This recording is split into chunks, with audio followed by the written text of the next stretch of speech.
যদি আমি স্পেশালি বলি, আমাদের বিচার বিভাগ,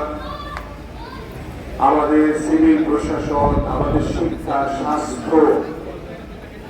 অন্যান্য সকল যে সেক্টরগুলো রয়েছে, সকল সেক্টরে আমাদের লক্ষ্য ছিল একটি, যে আমরা সুশৃঙ্খল ভাবে গণতান্ত্রিক উপায়ে এদেশের মানুষের দাবি আদায়ের জন্য আমরা নিয়মতান্ত্রিক ভাবে আন্দোলন করেছি, সংগ্রাম করেছি।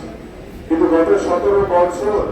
আমাদের এই আন্দোলন সংগ্রাম করতে গিয়ে আমাদের বহু নেতা কর্মীদেরকে আমরা হারিয়েছি, আমাদের বহু নেতা কর্মীদেরকে গুম করা হয়েছে, আমাদের বহু নেতা কর্মীদেরকে হত্যা করা হয়েছে এবং অনেকে বন্ধুত্ব বরণ করে অসহায় জীবন যাপন করছে।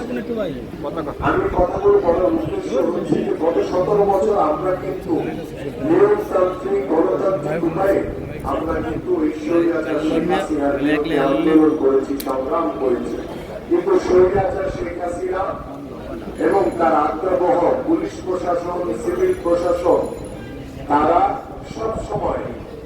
নিজেরা জানমালের ক্ষতি করে, তারা নিজেরা বিশৃঙ্খলা করে, তারা মানুষকে হত্যা করে, বিভিন্ন উপায়ে বিদেশি প্রভুদের সহযোগিতা দিয়ে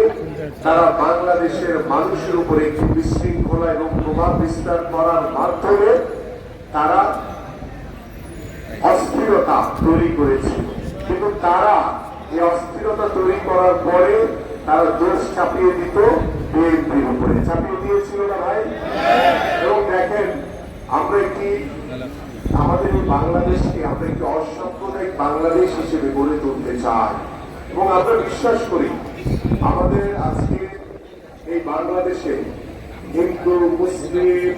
বৌদ্ধ, খ্রিস্টান থেকে শুরু করে যে ধর্মেরই থাকুক না কেন, আমরা সকলেই কিন্তু ভাই, বন্ধু, আন্তরিকতার সহিত আমরা নিজ নিজ এলাকায় বসবাস করি। কিন্তু এই স্বৈরাচার সরকার আমরা বিগত সময় দেখেছি